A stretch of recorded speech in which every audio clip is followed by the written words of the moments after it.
Myrtle sniffed.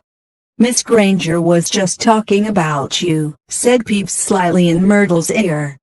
"Just saying, how nice you look tonight," said Hermione, glaring at Peeves. Myrtle eyed Hermione suspiciously. "You're making fun of me," she said, silver tears welling rapidly in her small, see-through eyes. "No, honestly, didn't I just say how nice Myrtle's looking?" said Hermione, nudging Harry and Ron painfully in the ribs. "Oh, yeah, she did. Don't lie to me," Myrtle gasped, tears now flooding down her face, while Peeves chuckled happily over her shoulder. "You think I don't know what people call me behind my back? Fat Myrtle. Ugly Myrtle. Miserable, moaning, moping Myrtle. You've forgotten pimply," Peeves hissed in her ear. Moaning Myrtle burst into anguished sobs and fled from the dungeon. Peeves shot after her, pelting her with moldy peanuts, yelling, "Pimply! Pimply!" "Oh, dear," said Hermione sadly. Nearly Headless Nick now drifted toward them through the crowd. 135 enjoying yourselves. "Oh, yes," they lied. "Not a bad turnout," said Nearly Headless Nick proudly. The Wailing Widow came all the way up from Kent. "It's nearly time for my speech. I'd better go and warn the orchestra." The orchestra, however, stopped playing at that very moment.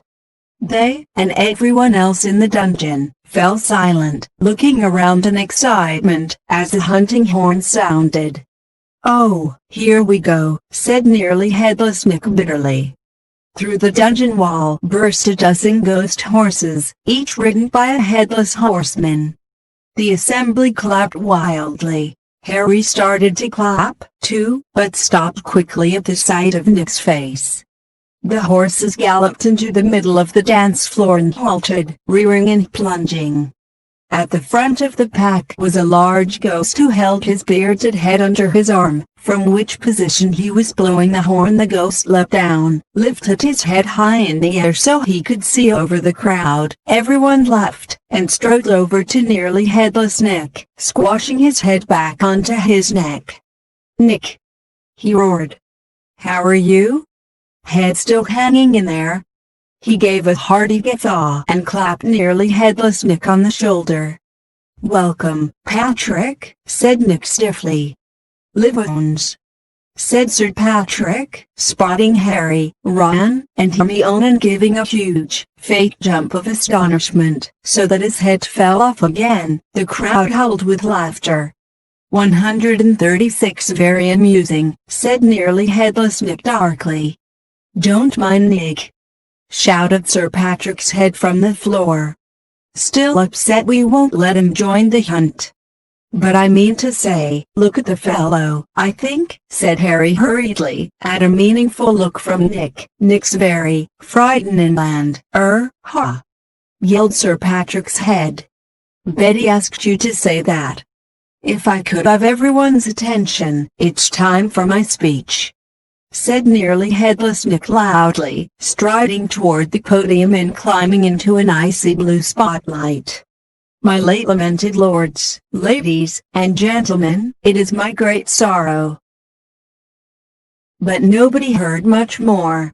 Sir Patrick and the rest of the Headless Hunt had just started a game of head hockey and the crowd were turning to watch. Nearly Headless Nick tried vainly to recapture his audience, but gave up as Sir Patrick's head went sailing past him to loud cheers. Harry was very cold by now, not to mention hungry. "I can't stand much more of this," Ron muttered, his teeth chattering, as the orchestra ground back into action and the ghost swept back onto the dance floor. "Let's go," Harry agreed. They backed toward the door, nodding and beaming at anyone who looked at them, and a minute later were hurrying back up the passageway full of black candles. "Pudding might not be finished yet," said Ron hopefully, leading the way toward the steps to the entrance hall. 137 and then Harry heard it. Rip. Tear. Kill. It was the same voice, the same cold, murderous voice he had heard in Lockhart's office. He stumbled to a halt, clutching at the stone wall, listening with all his might, looking around, squinting up and down the dimly lit passageway. "Harry, what are you?" It's the voice again. "Shut up a minute. So hungry. For so long." "Listen," said Harry urgently, and Ron and Hermione froze, watching him. "Kill. Time to kill." The voice was growing fainter. Harry was sure it was moving away, moving upward. A mixture of fear and excitement gripped him as he stared at the dark ceiling. How could it be moving upward? Was it a phantom, to whom stone ceilings didn't matter?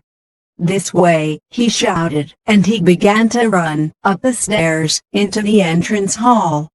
It was no good hoping to hear anything here. The babble of talk from the Halloween feast was echoing out of the great hall. Harry sprinted up the marble staircase to the first floor, Ron and Hermione clattering behind him. "Harry, what are we?"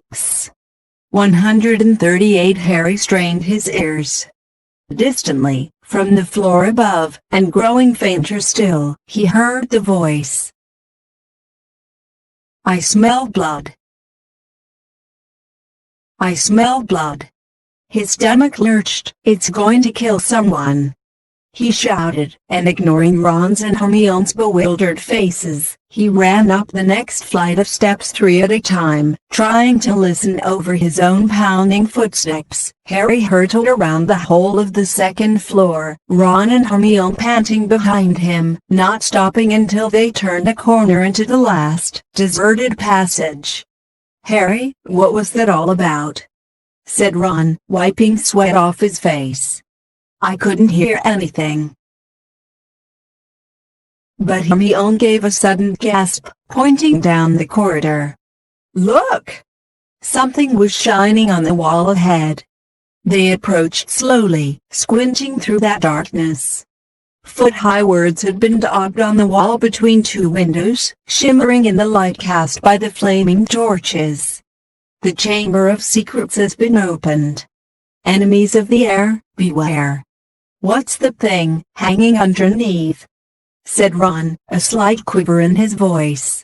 As they edged nearer, Harry almost slipped. There was a large puddle of water on the floor. Ron and Hermione grabbed him, and they inched toward the message, eyes fixed on a dark shadow beneath it. All 3 of them realized what it was at once, and leapt backward with a splash. Mrs. Norris, the caretaker's cat, was hanging by her tail from the torch bracket. She was stiff as a board, her eyes wide and staring. For a few seconds, they didn't move. Then Ron said, "Let's get out of here." "Shouldn't we try and help?" Harry began awkwardly. "Trust me," said Ron. "We don't want to be found here." But it was too late. A rumble, as though of distant thunder, told them that the feast had just ended. From either end of the corridor where they stood came the sound of hundreds of feet climbing the stairs, and the loud, happy talk of well-fed people. Next moment, students were crashing into the passage from both ends. The chatter, the bustle, the noise died suddenly as the people in front spotted the hanging cat. Harry, Ron, and Hermione stood alone, in the middle of the corridor, as silence fell among the mass of students pressing forward to see the grisly sight. Then someone shouted through the quiet. "Enemies of the air, beware.